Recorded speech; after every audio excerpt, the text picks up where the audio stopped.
The more and more I do this trip in the United States of America, the more and more I get blown away. We've travelled about half an hour from the GM Heritage Centre.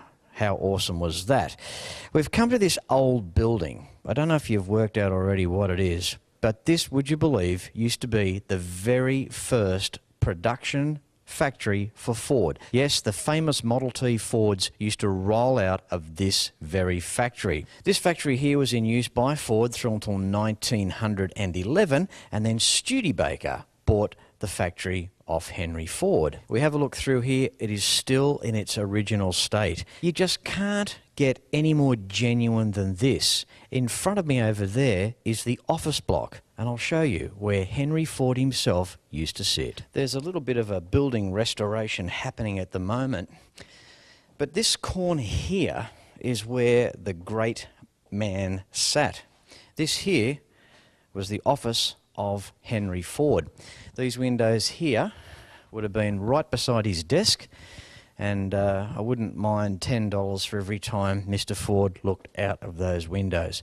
Could you just imagine the conversations that would have happened inside these walls if only they could speak? I've moved about 15 feet along from where Henry Ford would have sat at his desk just there. The square that you can see in the floor, that is where the safe used to be. Tell you what, it was a good size safe too. Wouldn't that have been interesting to see what was in there? This is the Piquette Ford building.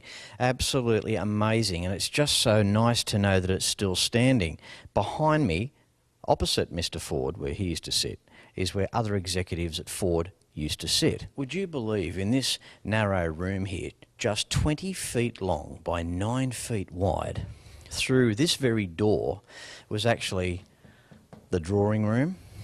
That was the drawing room for the entire Ford operation back in that time. The drawings, the thinking, the designs, all happened in here.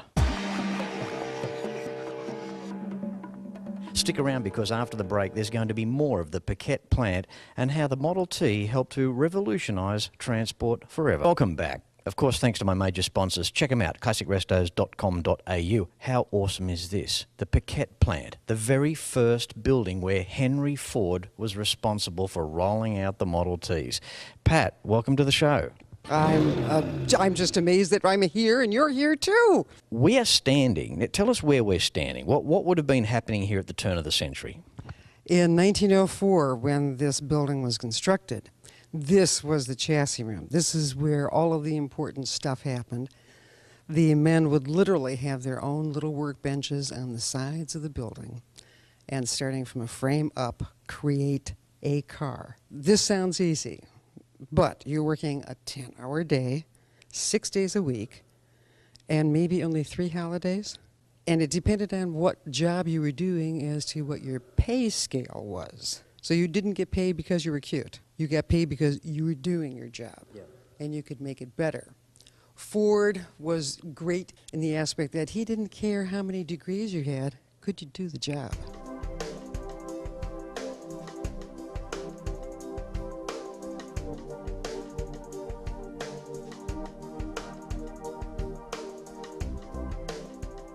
That's a great philosophy. The same philosophy too, to build a product that the average person could afford. I've always admired that, and it worked.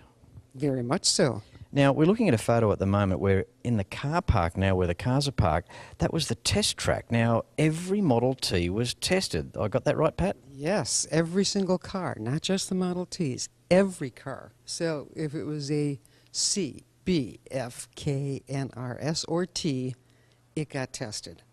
Now, that track disappeared in 1907 because then he had to use the whole block to drive around. As cars got faster, they needed more room. Exactly. Oh, that's amazing. Okay, now we've got an elevator there. Obviously, that's how they got the cars. That elevator would have been up and down, well, continuously, wouldn't it? All day long, quite literally. And the man who operated it, I don't admire him. They were rated for about 4,000 pounds. Yeah. We're going to go upstairs to the upper level. What happened up there? The small cars were built up there, but what's important up there, that's the secret experimental room. Okay. Let's go take a closer look. But imagine doing this all day long. It's rated for 8,000 pounds.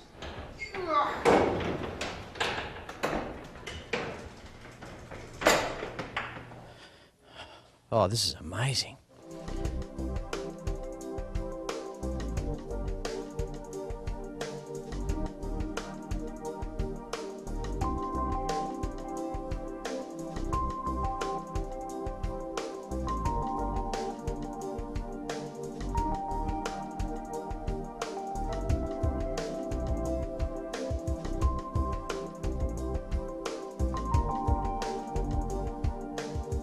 Pat, it's not every day of the week that I have an opportunity to go to a secret room. Now, this was the master plan for Henry Ford. This is where it all took place. Tell us more, Pat.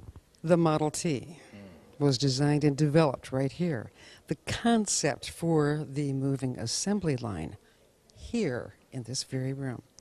In this doorway that we're standing in, this was the doorway that they used for the concept of the moving assembly line. So when you think of it, and Edsel Ford was just maybe about 14 years old. Ford took power naps as his mentor, Thomas Edison, and he had a sofa downstairs in his office. Yeah, I noticed that in the picture. I could see the couch there. Yes. Yeah. That's amazing. So it all took place here. It's just really hard to take in. And again, this part of the building here, relatively untouched. Nice to see you putting a wallway in and trying to get that room back. It's going to take time, but we want it open so that you at least get the feeling of where it was, how it stood. But this is the room that he would invite all of his friends to, so that he would be showing his secrets. Oh, Fletch, could you die? And so that gained him entry into everyone else's secret room. Okay, well, look, Pat, we're out of time. We've come to the end of today's show, and I just want to thank you so much for being such a character. I mean, I've spent quite a bit of time here this afternoon with this lady, and you're really wonderful. Thanks for keeping the dream alive. I mean, awesome stuff. We love it. We want to share it with everybody in the world. This is our history. Ours. Well, before not exclusive. That's right. Well, speaking of which, is this building in any danger? I mean, it's always going to remain the Piquette building, and it's not going to go anywhere? We have city, state, federal, and we are a national landmark. Well, thank goodness for that, because in this day and age, there's so much change and there's so much, demolition and ill respect for old things in some way. So that's nice to know. So good on you, Pat. And thank you, Fletch. We appreciate having all of you come here to, say, it exists. Yeah. Well, I mean, this is Ford. You can't go back any earlier than this, can you? Thanks again, Pat. Thanks very much. Fletch, thank you. Well, I hope you've really enjoyed today's episode of Classic Restos here in Detroit, United States of America. I'm sure you'll agree, it's some pretty awesome stuff here. Now, don't forget to find out how my major sponsors can help you. If you go to classicrestos.com.au, you'll see the homepage there. Their logos will be there. Click on those to be diverted directly to their websites. Of course, if you'd like to consider possibly travelling Route 66, the Mother Road, with me in 2013. Again, go to the website, click on the 66 icon for more information. Until next week, please ride and drive safe. Take care. I'm Fletch, and I thank you for watching. Don't forget to like Classic Restos on Facebook. Facebook.com/Classic Restos TV. And episodes can be seen at shannons.com.au. Well, there goes another Classic Restos. Thanks for riding along with me. For DVD sets and to contact the major sponsors, go to classicrestos.com.au.